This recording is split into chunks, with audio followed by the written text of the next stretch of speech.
Hi, friends. It's story time. The Queen of the Frogs by Davide Cali and Marco Soma.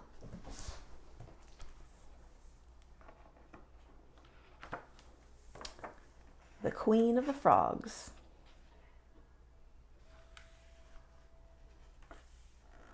Once upon a time there was a pond, and in that pond lived a lot of frogs.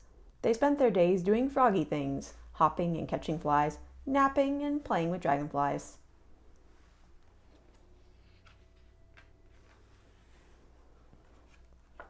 On summer nights the frogs would sing together after dinner. One evening while they were singing, "Grow, crack, grow," something fell from the sky with a plop into the water.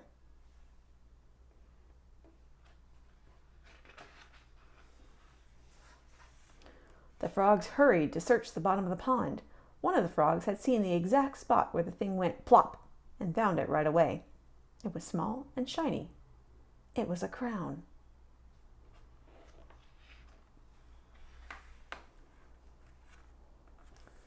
Crowns are for kings and queens, of course, so when they saw the frog with the crown on her head, the others said, "Look, she's the Queen of the Frogs."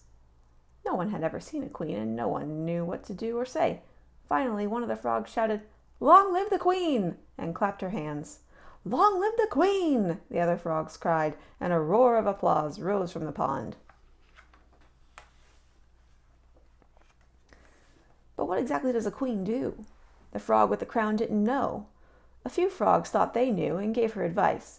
The queen cannot speak to the other frogs. She may not get her feet wet. She gets the biggest lily pad all to herself. The queen mustn't overdo it. She needs to sleep a lot, eat flies, give orders, and punish the frogs who don't obey. So that's exactly what happened.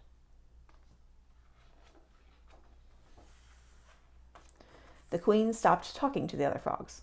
She never got her feet wet. She demanded a giant lily pad to sit on and the fattest flies for lunch.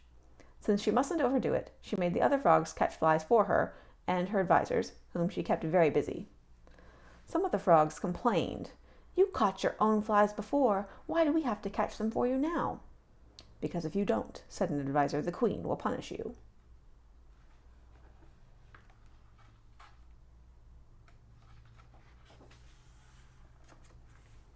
Many things changed at the pond. The queen and her advisors were always hungry, and the other frogs had to catch so many flies that they were too tired to sing at night.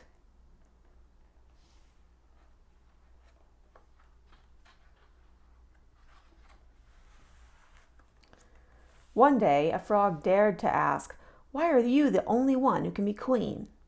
"Because she found the crown," said an advisor. "But why does that make her queen?" "Because she was the fastest at finding it, and that means she's the queen. The queen is always the fastest and the best at everything," said the advisor.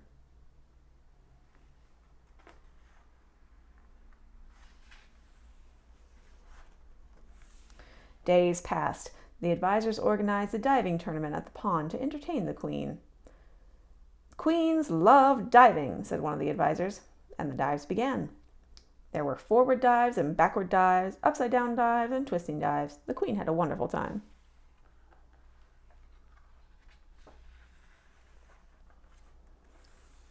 When the tournament was about to end, one of the frogs said, "Now it's your turn, dear queen."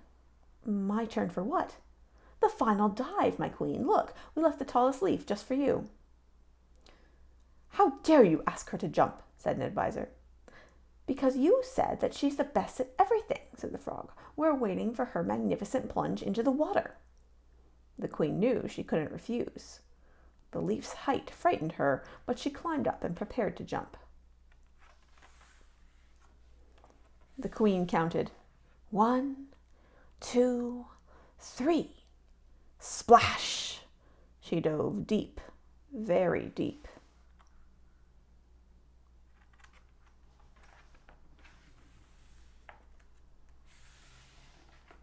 When she returned to the surface, she asked, "How did I do? Was it the best dive ever?" But the pond was silent. Everyone stared at her. Finally, one frog said, "Where's the crown? She doesn't have her crown anymore."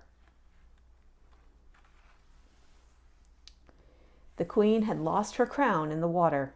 "Find it!" she cried, but the frog said, "Who are you to order us around? I am your queen." "You don't have a crown. You can't be queen." And the frog started to throw mud balls at her.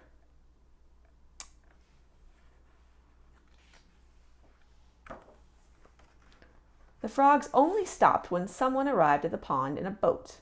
They had to hide because men in boats often caught frogs to fry and eat for dinner. But this time the man didn't catch a single frog. He reached into the water and stirred up the stones at the bottom of the pond, and when he pulled his hand out, he held a small, shiny object between his fingers. It was the queen's crown.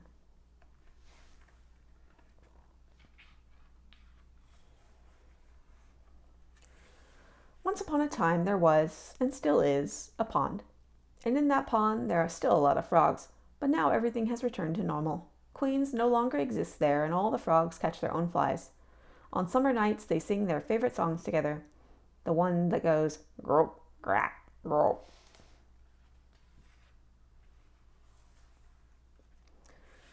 Sometimes up on the bridge a pair of lovers appears. Once on that same bridge the couple argued, but now all is well. He kisses her behind the ears, and on her finger she wears a ring that looks like a small, shiny crown. When he kisses her, she smiles and smiles.